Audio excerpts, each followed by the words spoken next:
আসলে সকাল থেকে বেশ ভালো ছিল নিঃসন্দেহে যদি বলি, কিন্তু ঘন্টা খানেক বা তার কিছু সময় আগে থেকে আসলে পুরোপুরি পরিবর্তন হয়ে পুরো এই নির্বাচনের পটের। আমি যদি একটু আপনাকে ছোট করে দেখাই যে এই আমি এখন রয়েছি জ্যোতির্বিদ্যা নিকেতন যে ভোট কেন্দ্রে, এই ভোট কেন্দ্রে কিছুক্ষণ পরপরই 20-25 জনের একদল যুবক এখানে আসেন এবং আসার পরপরই তারা ভোট কেন্দ্রে যাচ্ছেন এবং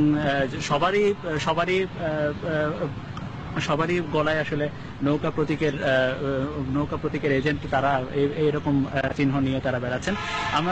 আমরা সাংবাদিকরা তখন আধা ঘন্টার মতো আগে এই একটি ভোট কেন্দ্রের বুথের ভেতরে প্রবেশ করেছিলাম, তখন দেখলাম যে কয়েকজন যুবক এখানে সিল মারছেন।